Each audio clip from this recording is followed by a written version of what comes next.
Assalamu alaikum, hello and welcome to The Health Show with me, Alistair Greener. During this series, we've been showcasing a range of health topics, and each week we're joined by a health expert in the specialist subject being discussed. Looking at how you can change your health and lifestyle for the better, each episode offers an alternative viewpoint from our health experts who attend the show. And we really hope that this will help guide you in the right direction towards better health. If you'd like to find out any more information about any of our programmes or any of the topics that we discuss, then please do get in touch at healthshow@islamchannel.tv. That's healthshow@islamchannel.tv. Today, we're looking at the NHS Cervical Screening Saves Lives campaign, which aims to encourage all eligible women to go to their cervical screening appointment to help protect themselves against the risk of cervical cancer. To discuss the campaign, I'm delighted to welcome Dr Hina Shahid. Dr Shahid is a general practitioner and chairperson of the Muslim Doctors Association. She works as a general practitioner in London and holds diplomas in women's health.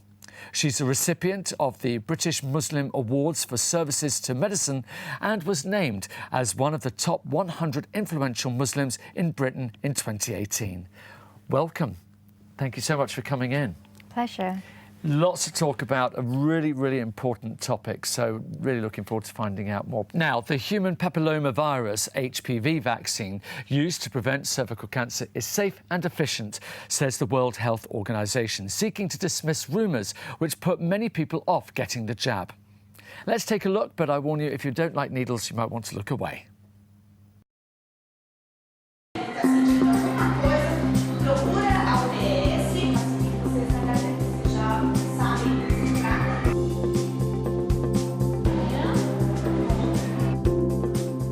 Message clé qu'il faut absolument que toutes les femmes et toutes les jeunes filles entendent.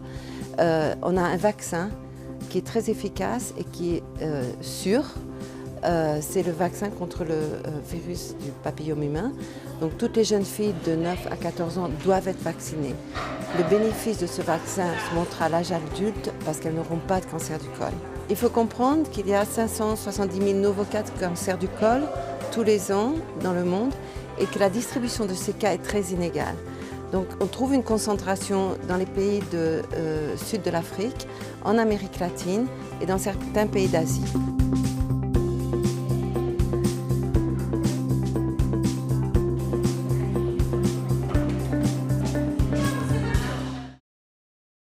Now, it's really interesting seeing about the vaccine there, but the real key here is to make sure that people go for their screening, and that's what this campaign is all about. Tell us a little bit about how you got involved in the campaign.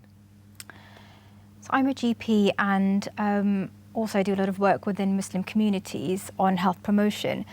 And cervical cancer is really one of those areas that we need to address in the community. So every year we know that, well, every day 2 women die from cervical cancer in the UK, in England. And we know that there's a very simple test, the cervical screening test, that can prevent women from getting cervical cancer. And what we do know is that women from black and minority ethnic backgrounds have a lower rate of taking up their cervical screening appointments. And so that's really why I got involved, is to try and encourage women to attend for the cervical screening test and make sure that they have it so that they can prevent their chances of getting cervical cancer. First of all, what age group are we talking about in terms of getting this screening, and how often should the screening be done? The screening is offered to women between the ages of 25 and 64 every 3 to 5 years, depending on their age. They will be given a letter, so all women who are eligible will receive a letter which will invite them for a screening test, and then will tell them how often they should be having it. And these screenings are clearly really important. What difference does it make having this screening? You know, how can it prevent, the onset of cervical cancer? Sure, that's a really good question, because there's a lot of misconception about what this screening test is doing. So the screening test is not looking for cancer, it doesn't diagnose cancer. The aim of the screening test is to look for early changes in cells which, if left untreated, could develop into cancer. So what we're doing is we're looking at the cervix, which is the neck of the womb, the uterus, and we're looking for any changes in those cells. If they're abnormal, we can monitor them, we can treat them, and in that way women can prevent developing cervical cancer. And as you say, with 2 deaths every single day, how much of a difference, you know, when something is discovered that may be abnormal? We're going to be talking to Isha in the second half a little bit from a personal perspective. But just spotting something that early, how much of a difference can that make to the outcome of someone who maybe is on the road to developing the disease? So evidence shows that if every woman attended her cervical screening test, that 83% of cervical cancers could be prevented. So that's a huge number. Wow. Yeah. Like I said, you know, it's detecting early changes. If you're getting symptoms, then at that point, you know, you may have cancer. It may have spread, so you're really reducing your chances of success and cure if you're developing symptoms. And so we're trying to reach women very early on. And the challenge for women who think, oh, nothing's wrong, that the challenge is that actually often, you know, there are internal changes that you're not necessarily going to see or be aware of. Yes. So, like I mentioned, with the screening test, women don't have symptoms, and this is actually quite a common misconception, that you only go to your doctor or your nurse and you only have the screening test if you have symptoms. And we're not looking for cancer, and this test is preventing you from getting cancer, so you won't be having any symptoms at all. If you have symptoms, and some of the symptoms that you may develop if you have cervical cancer are irregular bleeding, so bleeding between your periods, bleeding after intercourse, having an unusual discharge, some kind of non-specific severe persistent pain. Those kind of symptoms may be indicative of cervical cancer, but not always so. And if you have the symptoms, you need to go and see your GP straight away. But you know, we're not looking for those things. Yeah, this is all about getting in beforehand. Exactly. So you can, because as we've discussed on the show numerous times, is that any screen that's offered to you, any form of testing offered to you, absolutely take up, because the earlier that you can get something, the so much better the prognosis ends up being. Absolutely. So when you have those early changes in your cervix, you won't have any symptoms and you won't know that you've got these changes. And if they get left undetected, then you could go on to develop cancer and have symptoms. But at that point, it's too late. We're trying to prevent you getting there in the first place. And that's why this is so important. You mentioned right at the beginning that actually there are certain communities which seem to present less as a proportion of the community. Why is that? There are lots of different reasons why we see women from certain communities not taking up the cervical screening invitation, and this is, you know, there have been quite a lot of studies that have looked into some of these issues, and so they can kind of be divided up into 4 main areas. So the first is not having awareness of what the cervical screening test aims to do. So, like I mentioned, it's, you know, it aims to prevent cancer, not look for cancer. It looks for those early changes, and so women think that, you know, they're only going to have the test if they have symptoms. Secondly, there are quite a lot of myths around how you get cervical cancer. So some women, you know, think that they're not at any risk, and so they don't need to have the test. And the message is that if you have a cervix and if you are sexually active, then you are at risk of having cervical cancer, and so you should be attending your screening. Thirdly, we know that there's a lot of embarrassment about discussing issues around cervical cancer and anything to do with that part of the body. And so women might have genuine questions or concerns that they want to discuss, either with a family member or a relative or even a health professional, but they feel too embarrassed to do that. And if they get their invitation, they might not respond to it because they don't know who to ask those questions to.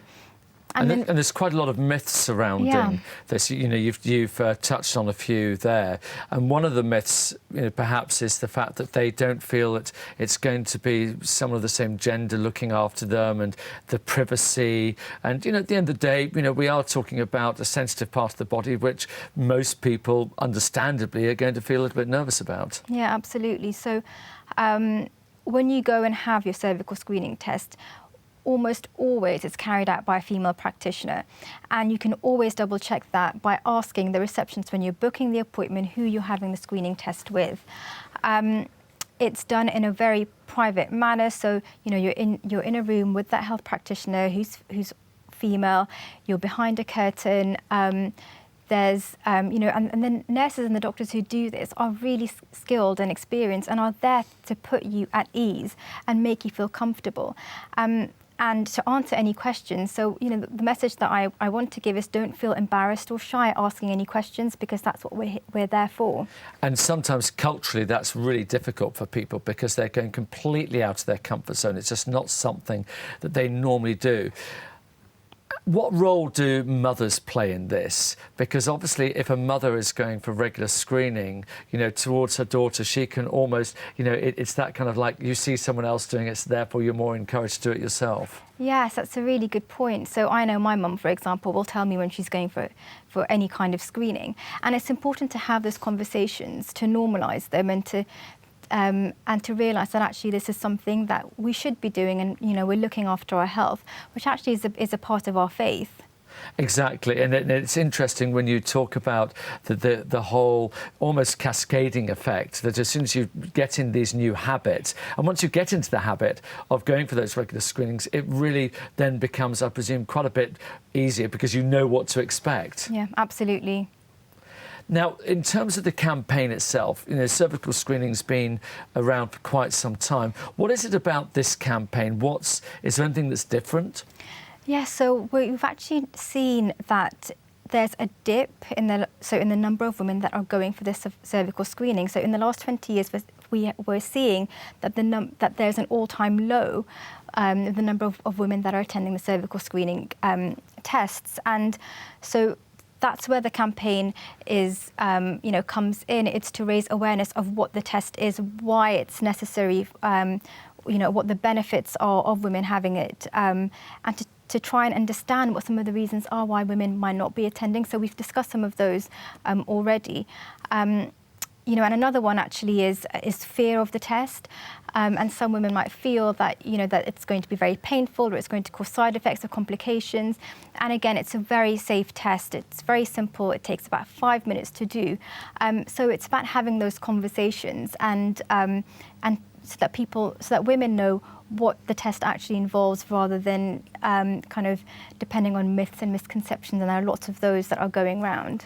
Well, as we always say on this show, if you want to know the reality of anything, go and speak to the experts. Don't just listen to your friend on social media and get information from them. And actually talking about common myths and misconceptions that people might have, what kind of questions do you often get asked that might allude to the fact that people have got the wrong end of the stick here? So some of the questions are around. So one of the commonest ones that I've touched upon is women believe that the test is for diagnosing cancer. This is one of the commonest questions that we get asked. The other one is, I don't have any symptoms. Do I need to have the test? Again, we've discussed that it doesn't cause any symptoms, and that's the whole point of having the test, is to prevent you getting symptoms. Most recently, actually, it was Ramadan, and many women were putting off having their tests in Ramadan because they believed that it broke their fast. And it's, again, around education and telling women that, it doesn't break your fast if you have a cervical screening test. And that's really interesting when you have all of those faith elements, coming into it. And, you mentioned earlier on that there's huge amount of effort to make this as comfortable as possible and to take away any embarrassment that people might feel. Because as you said, these are health practitioners, they're professionals in what they do, and this is what they do all day, every day. So they will be very used to any set of circumstances an individual might have. Absolutely, yeah. What advice would you give to women who, despite hearing us, they're still concerned, they still think, you know what, it's just, I just don't fancy the idea? Yeah, so, and that's absolutely fine. You know, we do say that if you have any questions, make sure you ask those questions and have those concerns addressed. And there are lots of different ways of doing that. So you can go and speak to your GP. You know, I'm more than happy to speak to women about any questions they have around cervical screening. You can speak to the practice nurse. You can also go on the NHS website. So it's nhs.uk/cervical screening. And there are, you know, there's lots of information in a lot more detail than what we've discussed today about what the test is, what the benefits are, what some of the risks are, if any, so they can access those things. Talk me through the actual process a little bit here. So you get your letter, it'll say where to go. Typically, how far would people have to travel? Is it the local surgery? Will it be at the hospital? Will it be at a specialised centre? What sort of thing will happen? For the majority of women, it's at the GP surgery. So you'll get a letter and it will invite you to have your screening test done. You call your surgery and you book an appointment with the practice nurse to have that done. Before you go there, you know, you can check whether you're going to have a female practitioner who's doing it, which almost always the answer will be yes. If you have any needs around translation or language, you can ask to book an interpreter. That's a service that GP surgeries do offer. You can take a friend or a relative along as well to the appointment with you if you want to.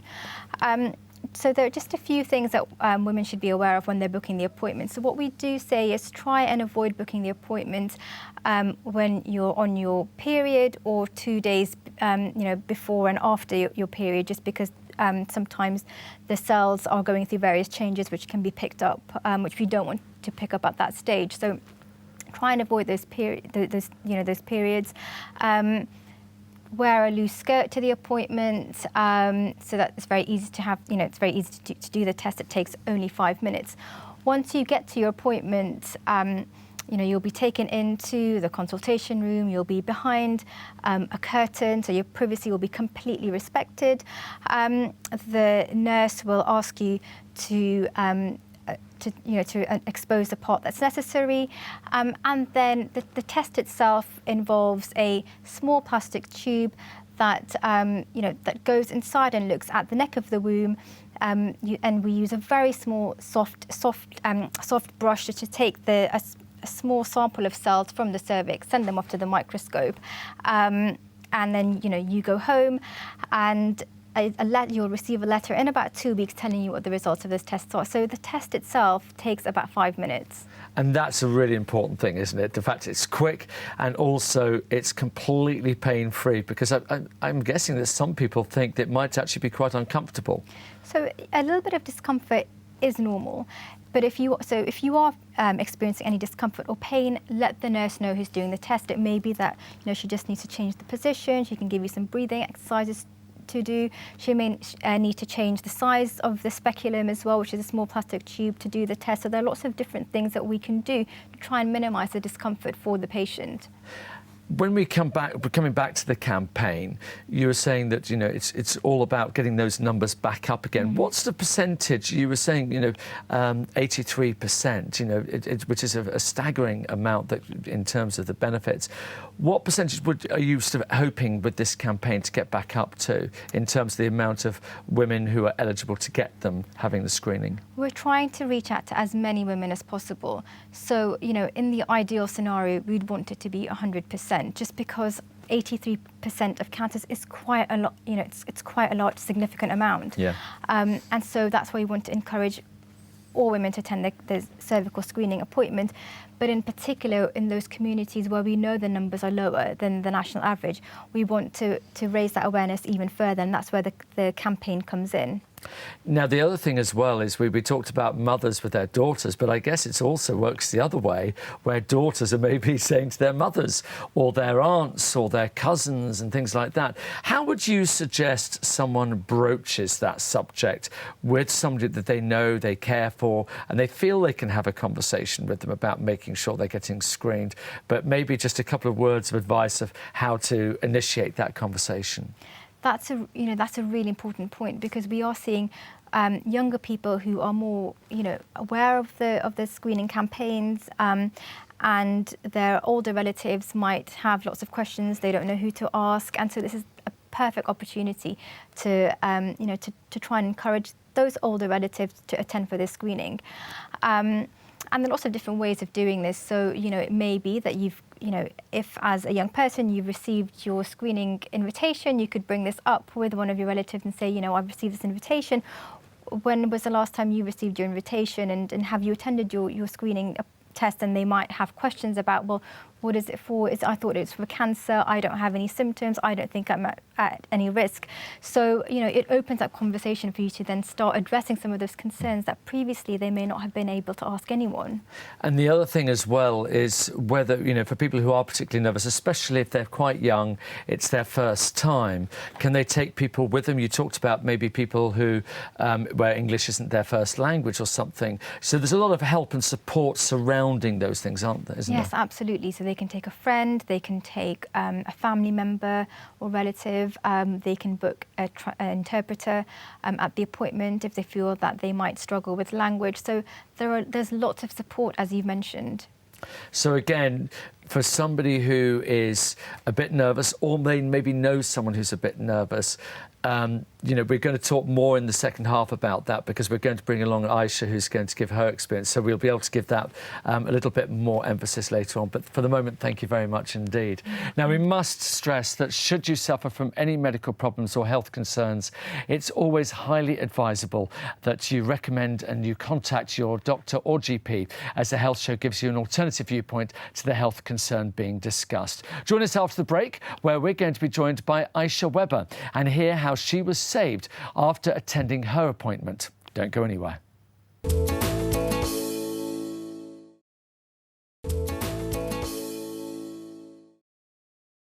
Welcome back to the Health Show, where we've been looking at the NHS Cervical Screening Saves Lives campaign.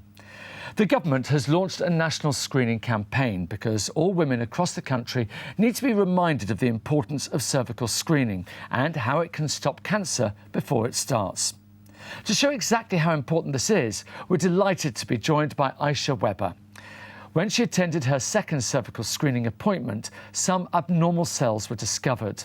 A biopsy then revealed the extent of the abnormal cells, which were found to be precancerous cells and would therefore require treatment to remove them. We're pleased to say that the procedure was successful, and in the last month, Isha had her 6-month follow-up appointment. Isha, welcome to the show. Thank you for having me. And I'm looking forward to hearing all about those results and how that went. Yes. But first of all, women often ignore their cervical screening appointments. So let's take a look at Michelle as she prepares for her cervical screening. Appointments only take 5 minutes, and there are some simple ways to make it feel as easy and as comfortable as possible. Morning, guys. So today's the day of my cervical screening.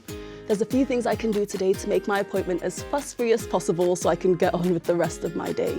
2 women die every day from cervical cancer, so I know just how important it is for me to stay on top of my checkups. I know the nurse will have seen thousands of body parts before, so I didn't need to do anything fancy, but it makes me feel good being fresh and clean. So I've packed my headphones just in case I want a distraction during the test. Here is my outfit for today. Wearing a skirt means I won't have to take everything off, just my knickers, and they'll give me a sheet to cover up too. I'm not doing all this for the nurse. I'm going to be going out with a friend after. I just sent my friend a text to let her know I'm about to go in for my cervical screening. She sent a thumbs up. And that's my screening all done. It was nothing to stress out about. It took about 5 minutes. I was in and out, and the nurse was so lovely. Heading off for lunch to meet my friend and celebrate stopping cancer before it starts.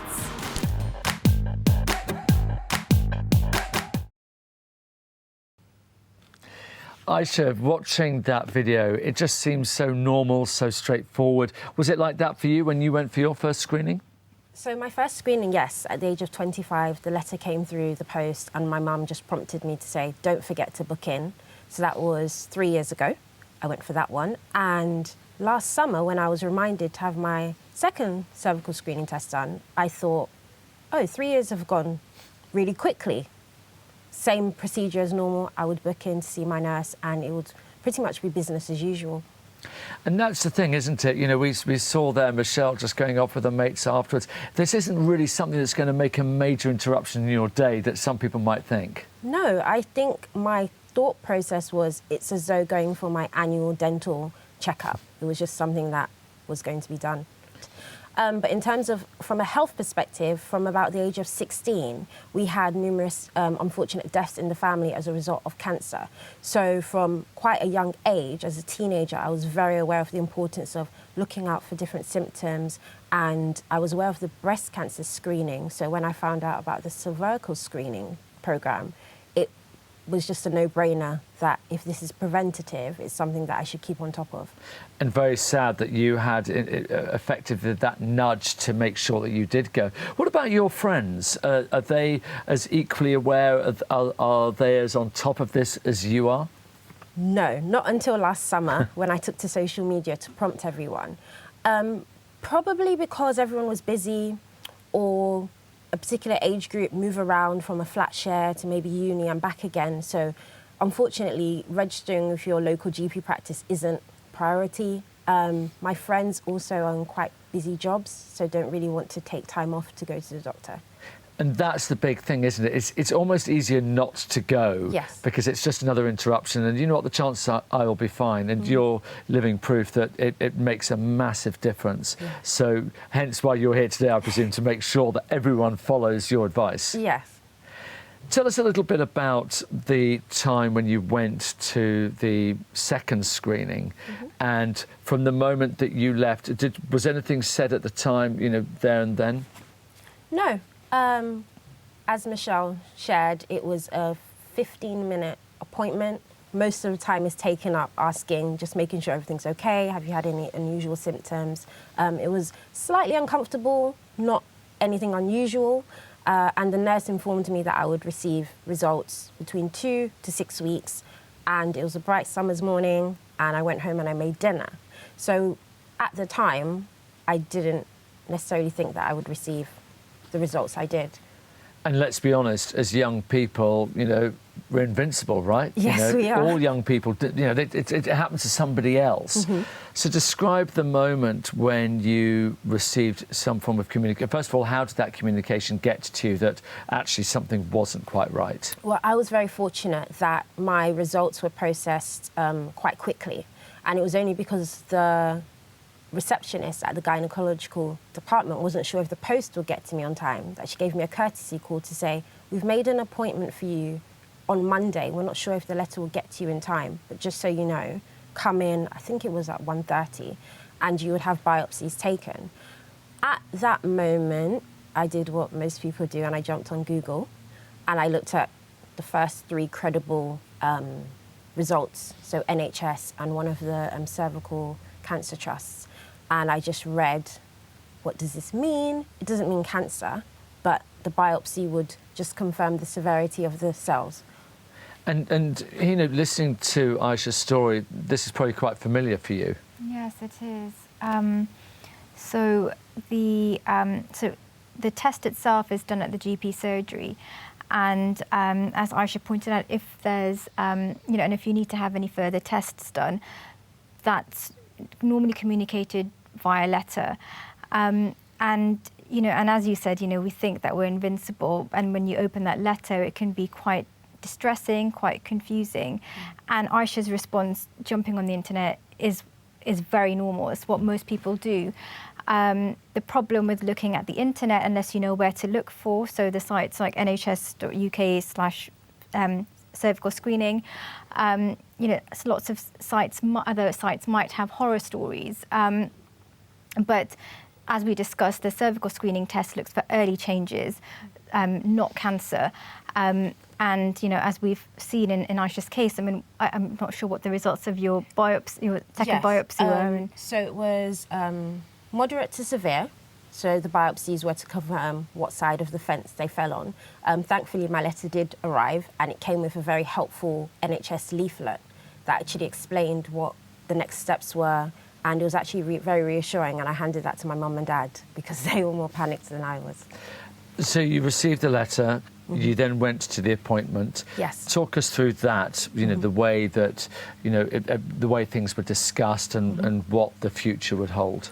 So again, it was very consultative, if that's the word. So I met with the consultant and he explained everything for about 15 minutes. I did have a nurse there with me, and when the biopsies were taken, I actually had 2 nurses walking me through the process, telling me any sensations such as cold or a pinch that I might feel in that area of my body. But they were very supportive in terms of calming me down and letting me know that they were really happy, actually. I think because they were aware of the statistics, they were very happy that at the time I was 28 and I was up to date. So everyone was really, really lovely in the department.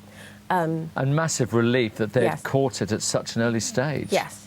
Immense relief, and I'm sure you experienced that same relief. So how long did that appointment last? So that appointment was about half an hour. Okay, so still relatively quick. Yes, a quick appointment. Went for lunch with Mum and then carried on with the rest of the day. And then once that happened, what was the next stage after that? So after that, I received a letter, this time just to say, to confirm that the cells were moderately severe and that they would be removed. But I would go in for another consultation just to explain what the next processes were, have my blood pressure checked, have blood tests, so pre-op assessment. And then following that, I was basically on call for a telephone call just to say, we've got a slot, are you available on this day? So talk us through the next stage and So the what next happened. stage, so all of this happened within a 3-month period, which was very quick. So by the end of October, I was given general anaesthetic. The procedure was a 15-minute procedure. The cells were removed, and I received confirmation that they had comfortably taken out all of the infected cells, and then I would receive a 6-month follow-up afterwards. And that's where we are now. Yes. So now we are almost a year till the day that I had my cervical screening test done. And obviously relieved that you've been through that process, you've come out the other side. Yes. And relieved that you went to that particular screening because, Yes. We don't even want to think of what the alternatives would have been. Yes. But for you, going through that thing, how are you feeling now apart from that relief? I think I'm quite a unicorn in terms of the relief outweighs everything else. I'm currently studying. I haven't got kids yet. I would like to have kids. I'm grateful that I wasn't complacent. Because my first screening came back clear 3 years prior, I'm very happy that I didn't think, oh, well, it was clear 3 years ago, so I don't need to bother with it. So I'm very happy that, in actual fact, it was treated. But then, ironically, at the time that I was waiting my treatment, a lot of statistics were being put out from NHS via other reputable media sources. And I think the timing couldn't have been better. Because I had been encouraging friends, but they were just like, oh, that's just you. Yeah. And then we open our smartphones and we're like, oh, it's headline news. And in the major cities or in particular ethnic communities, the uptake is particularly low. So I kind of found it funny, and I'd laugh to my mum that I tick all of the boxes. I live in inner city London, I belong to these ethnic groups, and I'm of the age group who have particularly low uptake. And it's great that you came in today again to just illustrate that, sadly, people in their 20s aren't necessarily invincible. And again, although, obviously upsetting circumstances to get to that point, again, a fairly typical situation that you would see in terms of the way that Isha described it. Yeah, very typical. And again, the take-home message and what really stands out is how Isha had this test done, and it prevented her from getting cervical cancer. And she's here, she's at university, she's getting on with her life, and it's just how a simple test has helped to do that. And again, we're going to give that website address because you mentioned before, you know, when you go into Doctorpedia, you know, some of the things there aren't always as helpful as they could be. So again, we're going to do this twice more before the end of the show. We're going to give you this website address where you can get the accurate information in an unsensational way. So we'll do it just before the end of the show as well, but give it to us one more time. It's www.nhs.uk/cervical screening. That's where you're going to get the accurate information. Brilliant. So coming back to you, Isha, you know, is there anybody in your community, in your friendship group, that isn't convinced? Yes.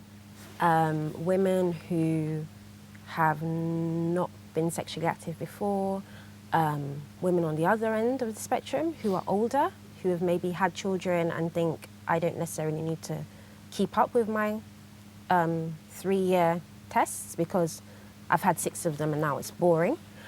So you've got people on the other opposite spectrum, women in the middle who are very busy, women in the middle who say, I haven't got any symptoms, so why bother? Women who are unfortunately afraid that it might be a painful experience. So I've spoken to women from all walks of life, actually, who I'm not necessarily convinced.